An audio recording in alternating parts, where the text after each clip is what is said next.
Assalamualaikum warahmatullahi wabarakatuh. Bismillahirrahmanirrahim. Ah, Saya Muhammad Afiq Zikri bin Abdul Jalil dan bersama dua lagi rakan saya Muhammad Rauf bin Muhizam dan juga Aidil bin Ismail akan membentangkan tajuk faktor-faktor kepelbagaian sosio budaya dan implikasinya.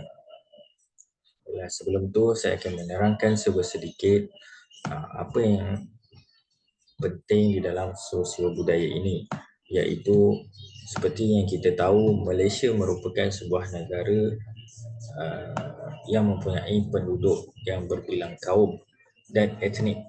Penduduk yang berbilang bangsa ini menghasilkan kepelbagaian budaya yang unik, yang mana membentuk budaya Malaysia itu tersendiri. Kepelbagaian etnik dan kaum di Malaysia ini menjadikan Malaysia sebagai sebuah keluarga yang besar dan hidup dalam keadaan yang aman. Menurut Jabatan Perangkaan 2011, berdasarkan bancian kelima yang dijalankan pada tahun 2010, jumlah penduduk di Malaysia adalah sebanyak 28.3 juta yang merangkumi 91.8% adalah warga negara dan 8.2% bukan warga negara. Warga negara Malaysia terdiri daripada kumpulan etnik Bumi Putra sebanyak 67.4%, China 24.6%, India 7.3% dan lain-lain 0.7% di kalangan warga negara Malaysia adalah Melayu merupakan kumpulan etnik utama di semenanjung Malaysia, iaitu sebanyak 63.1%. Iban mencatatkan 30.3% daripada jumlah keseluruhan warga negara di Sarawak.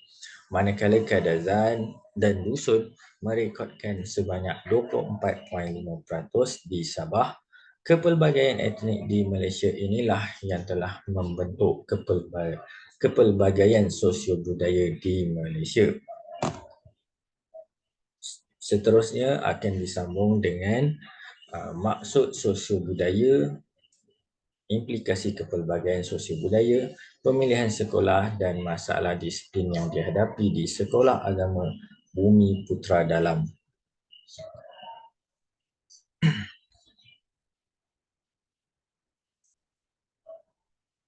Deal.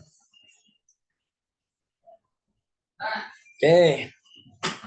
Nanti kau nak post tekanannya? Ini. Hah? Ini. Ini ya.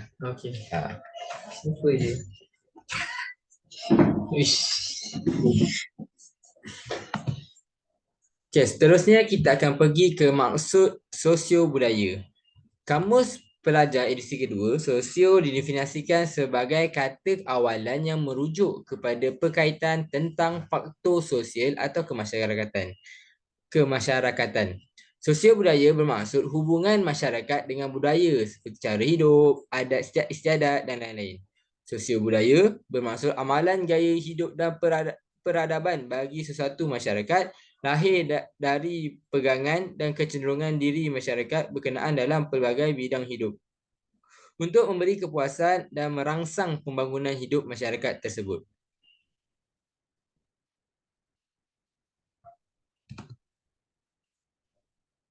Implikasi kepelbagaian sosio budaya. Implikasi kepelbagaian sosial budaya, kepelbagaian sosial budaya ini memang wujud di Malaysia dan merupakan salah satu aspek penting yang perlu diberi perhatian dalam mengekalkan keamanan dan kesejahteraan Malaysia sebagai sebuah negara majmuk. Kepelbagaian sosial budaya ini tidak akan menjadi satu masalah atau isu yang besar jika setiap individu dapat menyemai serta mengamalkan perasaan hormat antara satu dengan kaum yang lain. Budaya hidup setiap individu akan membentuk pelbagai jenis masyarakat tersendiri. Budaya hidup yang dibawa oleh pelajar ke dalam bilik darjah misalnya akan mempengaruhi iklim dan budaya bilik darjah itu sendiri. Pelajar sekolah terdiri daripada pelbagai latar belakang, kaum dan etnik, bahasa dan logat, struktur dan kelas sosial, agama dan kepercayaan, adat resam dan adab serta gender di samping persekitaran tempat tinggal yang pelbagai. Selain daripada itu, tindak laku, tindakan dan pandangan serta pendapat setiap pelajar juga berbeza kesan daripada latar budaya mereka tersendiri. Justru wujudlah bermacam-macam campuran yang tingkah laku, tindakan dan sebagainya. Ini dan dibawa sehingga ke dalam bilik darjah. Kepelbagaian sosio budaya yang wujud dalam kalangan pelajar di sekolah ini memberi pelbagai implikasi kepada bilik darjah, yakni kepada murid itu sendiri, kepada guru dan kepada sekolah. Implikasi kepelbagaian sosio budaya kepada murid. Kepelbagaian sosio budaya ini memang wujud di Malaysia dan merupakan salah satu aspek penting yang perlu diberi perhatian dalam mengekal keamanan dan kesejahteraan Malaysia sebagai sebuah negara majmuk. Kepelbagaian sosio budaya ini tidak akan menjadi satu masalah atau isu besar jika setiap individu dapat menyemai serta mengamalkan perasaan hormat antara satu sama lain. Implikasi kepelbagaian sosial budaya ini juga boleh dilihat melalui gender pelajar. Pelajar lelaki dan perempuan kebiasaannya tidak mendapat layanan yang serupa kerana perlakuan mereka juga adalah berbeza. Pelajar perempuan dilihat lebih rajin belajar berbanding pelajar lelaki. Pelajar perempuan pula sentiasa dilihat sebagai individu yang kemas, manakala pelajar lelaki adalah sebaliknya. Pelajar perempuan kebiasaannya menunjukkan prestasi yang baik di peringkat rendah, namun di peringkat menengah, pelajar lelaki kebiasaannya lebih menonjol. Pelajar lelaki lebih dianggap bermasalah berbanding pelajar perempuan. Budaya yang diamalkan di kebanyakan sekolah dalam menjelaskan lelaki dan perempuan sebenarnya membentuk penerimaan sosio budaya kelainan gender ini dan pelajar lelaki dan perempuan tidak dianggap setara.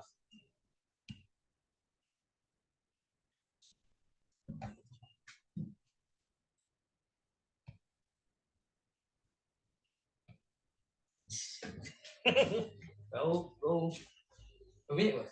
Ha? Berapa minit? Semangat siap. Tak tahu lah. Semangat siap. Oh.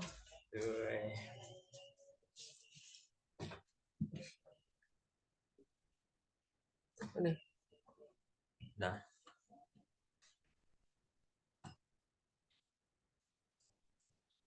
Baik, bismillahirrahmanirrahim. Jadi saya teruskan dengan pembentangan saya dalam pemilihan sekolah.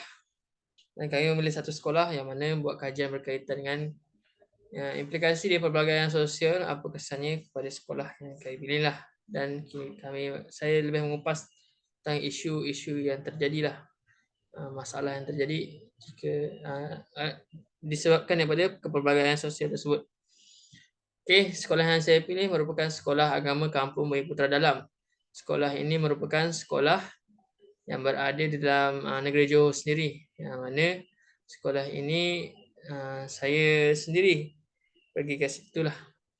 Sekolah ini merupakan sekolah bawah kerajaan negeri Johor. Yang statusnya memang sekolah kerajaan lah. Yang berada di Rengit, Pekan Rengit. Okey, saya menemu bual guru besar bersama guru besar yang berada di Sekolah Agama Putra. Guru besar tersebut bernama Ustaz Muhammad Rashid, Ustaz Rashid bin Abdul Rahman. Dan beliau telah berkhidmat selama 8 tahun lah. Daripada 2015 sehinggalah sekarang 2023 dan masih ada lagi di situ, masih berkhidmat dalam di sekolah tersebut. Latar belakang sekolah, jadi saya nak kupas sedikit latar belakang sekolah sebelum kita pergi kepada masalah. Kita tahu dulu latar belakang Sekolah Agama Bumi Putra ini. Sekolah ini terletak di Rengit. Alamat Sekolah Agama Bumi Putra dalam Rengit 8310 Batu Pahat, Johor. Berada di Batu Pahat, di satu kawasan Pekan. Kawasan Pekan yang mana sekolah itu terletak di kawasan perkampungan orang asli. Sekolah itu terletak di kawasan orang asli, di kawasan kampung lah, di dalam kampung, di sebuah kampung. Sekolah itu ditubuhkan pada 12 November 2004. Tetapi mula operasi pada 1 Januari 2005 dan dirasmikan oleh Sultan Johor lah. Status sekolah tersebut adalah sekolah peribumi, sekolah kerajaan yang peribumi, yang mana sekolah itu khusus ataupun khas untuk sekolah orang asli sahaja. Memang fokus dia dibina sekolah itu untuk memudahkan orang asli untuk mendapat pendidikan agama. Pendidikan agama khususnya kepada orang-orang Islam lah. Memang majoriti dalam tu orang Islam. Dan sekarang jumlah pelajarnya 64 orang murid. Tetapi kalau kita kirakan, kalau ditanya pada Ustaz Muhammad Rashid tu, dia mengatakan bahawasanya sepanjang dalam tempoh 8 8 tahun dia berkhidmat di situ, dan bahkan dia sendiri boleh yakin lah, dia katakan dalam data disimpan dari tempoh sekolah itu ditubuhkan sehingga kini murid di sekolah itu tidak melebihi 100 orang, bahkan makin tahun semakin bertukar tahun semakin berkurang murid. Berkurang murid, dan tahun ini murid dia 64 orang. Tahun lepas masa musim PKP 2020 dan 2021, murid-murid sekolah Awi Putra ini seramai dalam lebih kurang 83 orang tu, saya. 83 orang. Dan jumlah guru yang bertugas adalah 3 orang. Yang terdiri daripada 2 orang lelaki dan seorang perempuan. Jumlah kelas yang ada di situ dari darjah 1 hingga yang 4 sahaja, 4 kelas sahaja. Untuk darjah 5 dan darjah 6, mereka tidak menawarkan di sekolah agama Putra, bahkan tetapi mereka boleh melanjutkan pelajaran di kawasan pekan, di kawasan yang lain. Sebab darjah 5 dan 6 ni terlibat dengan peperiksaan yang besar. Peperiksaan seperti SDKA, SDAA, UPKK. Jadi perkara ini tidak boleh dilaksanakan di kawasan Bumi Putra kerana kurang kata kesempurnaan lah, kurang dari segi apa kata, daripada kelayakan ini kurang lah untuk melaksanakan peperiksaan tersebut. Jadi mereka perlu keluar untuk melaksanakan untuk menduduki peperiksaan tersebut dan sama pelajar di kawasan yang lain. Okey, sosial budaya pelajar. Jadi sebanyak dari segi keturunan 100% pelajar merupakan anak orang asli. Mereka memang khusus sekolah ini ditubuhkan untuk hanya pelajar-pelajar anak orang asli, dan pelajar di sekolah Bumi Putra merupakan anak orang asli laut. Di situ adalah merupakan kawasannya orang asli laut, bukanlah orang asli hutan. Dan agama yang dianut adalah Islam. Majoriti memang Islam. Merupakan agama memang sejak dari awal lah, daripada zaman nenek moyang mereka adalah agama Islam. Cumanya pengamalan dalam aspek agama Islam dah kurang dah, sebab banyak benda yang mereka tertinggal dan mereka kurang faham, dan mereka sendiri tidak mengambil tahu lah. Banyaklah berpunca daripada faktor sosial ke, faktor-faktor persekitaran mereka, cara kehidupan mereka itu. Dan adat resam, mereka juga masih mengamalkan adat resam di kawasan orang asli ini. Di kampung Bumi Putra ini kebanyakannya masih mengamal. Lebih-lebih lagi yang saya contohkan kat sini, macam Ustaz Muhammad Rashid kata, kebiasaannya perkara yang memang dari dulu sampai sekarang dilaksanakan, masih diadakan ataupun masih berjalan adalah perkara seperti joget lambak, kuda kepang, dandut. Dan biasanya perkara ini ataupun majlis-majlis ini, adat-adat ini dilaksanakan jika ada majlis-majlis besar seperti perkahwinan, berkhatan, lagi jika ada kata keraian seperti hari raya atau sebagainya. Mereka memang akan biasa dengan hiburan-hiburan seperti joget lambak, dandut, kata buat event artis-artis. Artis-artis yang mereka jemput tu adalah artis-artis di kalangan mereka lah. Kawasan orang asli ni memang ada artis khusus yang terkenal dengan nyanyiannya, jogetnya dan sebagainya. Jadi itulah adat resam. Jadi segi pekerjaan ibu bapa, saya menanyakan kepada Ustaz Muhammad Rashid ni bahawasanya apa pekerjaan ibu bapa yang majoriti lah dalam kalangan pelajar-pelajar. Jadi saya kelaskan kepada 3. Berniaga, nelayan, bekerja sendiri. Jadi bekerja sendiri kebanyakannya ada juga yang tidak bekerja. Jadi saya kategorikan bekerja sendiri kerana mungkin ada kerja-kerja yang dilakukan untuk dapatkan punca pendapatan. Berniaga 16%. Kerana kawasan orang asli itu juga merupakan kawasan tumpuan untuk orang-orang di luar membeli barang-barang, orang kata barang-barang terpakai yang dibawa daripada Singapura masuk ke dalam Malaysia, dikumpulkan di ringgit, dan mereka juga ada terlibat bersama untuk menjual ataupun terlibat bersama untuk membeli, mengedarkan barang-barang ni dan menjadi transit lah, senang kata, menjadi tempat perhentian sebelum ada negeri-negeri lain, orang-orang lain akan datang untuk beli daripada mereka. Dan yang kedua, nelayan. Nelayan juga antaranya ramai yang bekerja sebagai nelayan kerana kawasan di situ adalah kawasan yang dekat dengan laut. Mereka juga banyak jeti kat situ, banyak jeti-jeti, dan ada yang bekerja dengan syarikat-syarikat seperti syarikat Cina, syarikat-syarikat luar yang datang buat aktiviti nelayan. Dan juga ada juga yang bekerja sendiri sebagai nelayan, dia ada sampan, ada bot sendiri untuk pergi ke laut untuk meraih hasil laut. Dan bekerja sendiri sebanyak 49%. Majoritinya adalah yang bekerja sendirilah. Dia bekerja yang tidak tetap. Kadang-kadang kerja kebun, hasil pertanian, kadang-kadang dia ikut tolong orang di kedai jualan barang terpakai. Kadang-kadang mereka ada buat kerja-kerja lain. Ada juga yang tidak bekerja tapi saya sebagai bekerja sendiri.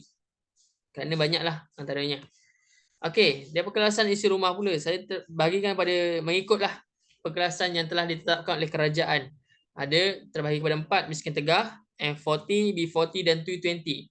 Dan di sini saya tidak bual kosonglah dengan Ustaz Mat Rashid tu.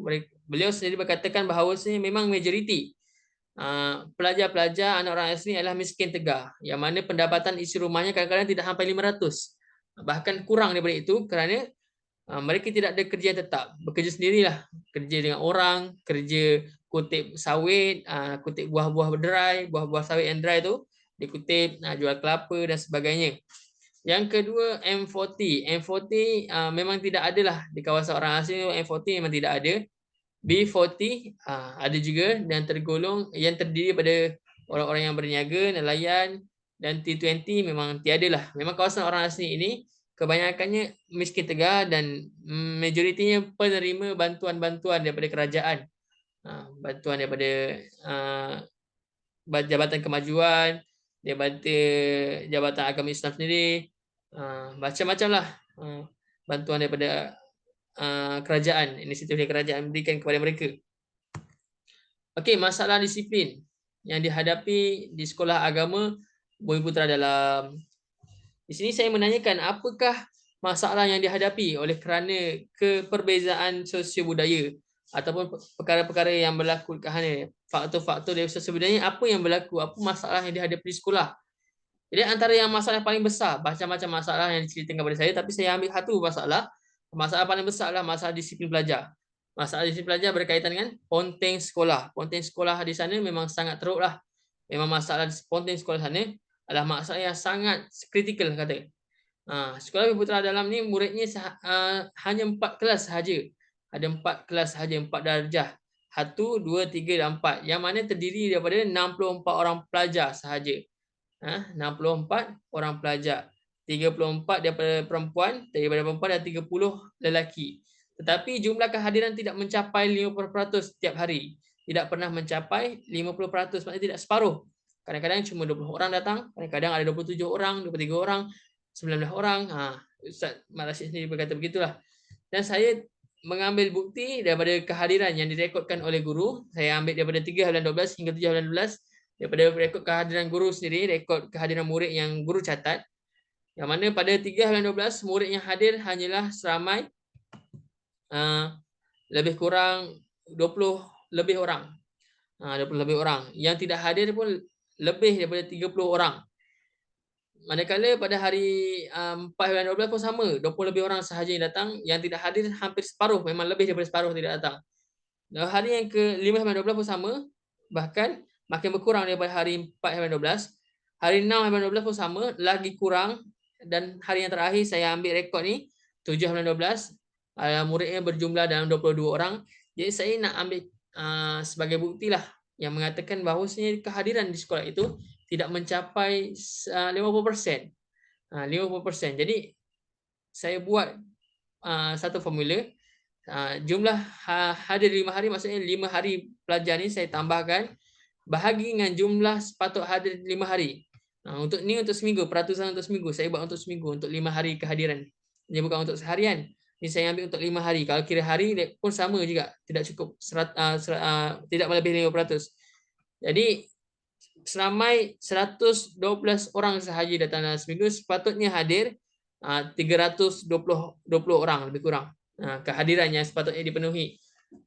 Murid-muridnya kena datang 320 orang. Yang dalam seminggu itulah. Jadi 35% sahaja. Tidak mencapai 50%. Jadi isu ini amat merisaukan dan amatlah kritikal di kawasan orang asli ini. Jadi saya cari apakah punca masalah. Saya tanyakan dan saya buat perhatian dalam beberapa hari saya buat perhatian dan saya tanyakan sendiri kepada Ustaz Muhammad Rashid, Mat Rashid dan juga ada GPK satunya, Ustaz Rashidah. Antara punca yang dapat dikenal pasti berdasarkan pemerhatian ialah yang pertama, tidak minat untuk ke sekolah. Ada seorang budak ni, kebetulan pada hari tersebut saya bertanya kepada dia kenapa tak tidak sekolah. Sedangkan nama dia memang merupakan pelajar di sekolah itu. Dia datang tapi dia tidak sekolah. Dia kata dia tak minat untuk belajar kat sekolah agama ni kerana tidak rasa tidak pernah dididik ataupun disuruh untuk ke sekolah agama, tetapi mak bapaknya hanya marah, ibu bapanya hanya marah jika tidak pergi ke sekolah kebangsaan. Dan kedua, murid juga tidak mempunyai kesedaran bahawa kepentingan pendidikan. Mereka pun tidak ada kesedaran bahawa sebenarnya pendidikan agama yang amat penting dalam diri mereka. Bahkan agama, lebih-lebih lagi agama Islam, yang mana syariat agama sendiri mengajarkan syiar yang berkaitan dengan agama Islam, ilmu agama Islam, daripada bangun tidur sehinggalah tidur kembalilah. Dan kata yang maksudnya seharian tu mengamalkan cara kehidupan agama Islam. Macam mana kita nak mengajar tu, cara beribadah, cara bersuci dan sebagainya. Tapi mereka tidak sedar bahawa ilmu agama tu dipandang remeh sahaja kerana dan kurang kesedaran bahawa macam mana pentingnya agama ni, pentingnya pendidikan agama kat sana. Dan yang terakhir, faktor kemiskinan juga menjadi sebab mereka tidak hadir ke sekolah. Ini kerana ada beberapa orang pelajar yang saya dapati, mereka tidak hadir ke sekolah kerana tolong ibu ayah untuk mencari duit. Tolong mak ayah cari siput. Sendiri saya nampak di balik daripada laut datang, lalu dalam keadaan yang kotor. Saya tanya dari mana? Dia kata daripada mencari siput lah. Dan dia tidak sekolah petang lah sebab dia memang cari duit untuk membantu ibu ayah dia dalam menyara keluarga lah, mencari untuk makan dan kelengkapan seharian lah, apa-apa yang sepatutnya. Jadi itu adalah punca masalah. Kesan dari masalah ini. Kesan daripada masalah ini, apa yang jadi daripada tidak, apa yang terjadi jika perkara ini berterusan. Saya rasakan kesan ini akan berlaku jika masalah punya sekolah ini tidak diatasi dan masih berterusan sehingga suatu masa yang tidak tahu hari bila. Yang pertama adalah prestasi kemajuan diri seorang murid sukar berkembang. Mereka akan ditakut yang sama. Sebab mereka tidak belajar dan tidak rasa untuk belajar. Mereka ada pengetahuan yang sama sehinggalah besar. Jika perkara itu berlaku, kemajuan dalam diri mereka tidak ada rasa untuk memajukan diri, tidak ada rasa ilmu itu berkembang dan sebagainya. Yang kedua adalah prestasi kecemerlangan sekolah juga akan terganggu. Ini jelas dan nyata, memang prestasi sekolah agama Putra memang sangat teruklah berbanding dengan sekolah-sekolah yang lain. Bahkan kadang-kadang tidak dikategorikan sebagai sekolah-sekolah agama, prestasinya tidak bersama-sama dengan sekolah-sekolah yang biasa. Tapi dia ada khusus untuk sekolah-sekolah orang asli. Sebab memang kebanyakan sekolah orang asli ada masalah yang sama. Ini Ustaz Rashid sendiri mengatakan kepada saya. Seterusnya, kesan yang terakhir adalah masa depan pelajar tidak terjamin. Jelaslah bahawasanya pendidikan agama ini sangat penting. Jika mereka tidak menuntut, jika mereka tidak ada kesedaran untuk menuntut ilmu agama ni, maka masa depan mereka memang tidak terjaminlah. Lebih-lebih lagi, ilmu agama ini penting untuk kejayaan di dunia dan akhirat lah kan. Jadi saya merasakan memang masalah ini jika berterusan memang akan mengganggu gugat masa depan pelajar dan dalam masa yang sama komuniti masyarakat. Keadaan masyarakat itu sendiri, sosial budaya masyarakat itu sendiri tidak akan pernah berubah. Bahkan pada takut yang sama dan mungkin makin hari makin teruk ataupun makin hari makin melarat. Makin rosak akidah ataupun pegangan mereka kerana kelalaian terhadap perkara-perkara hiburan. Itu adalah masalah dan kesan dan punca yang telah saya cari.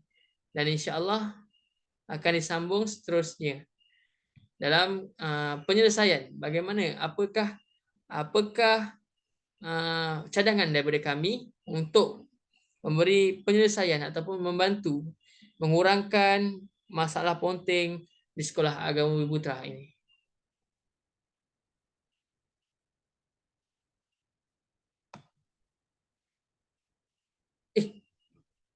Stop share lah.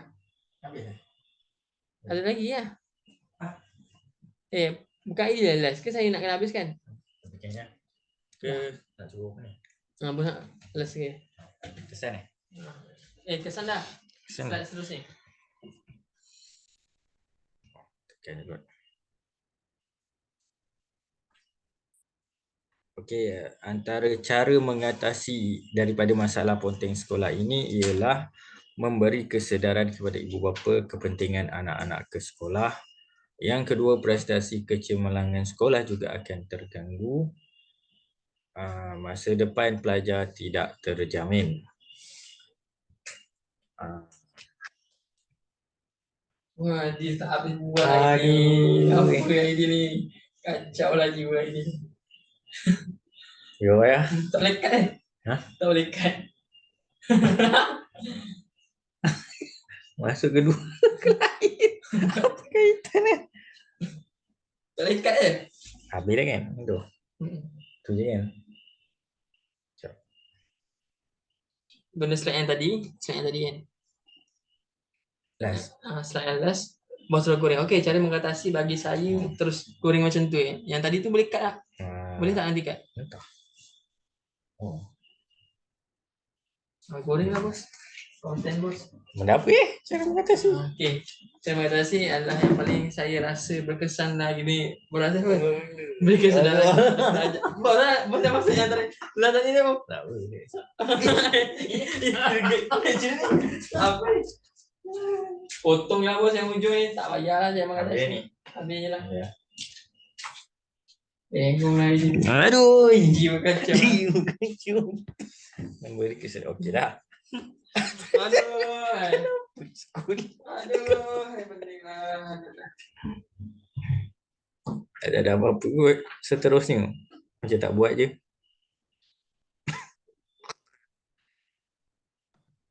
Dah stop ya. Aduh.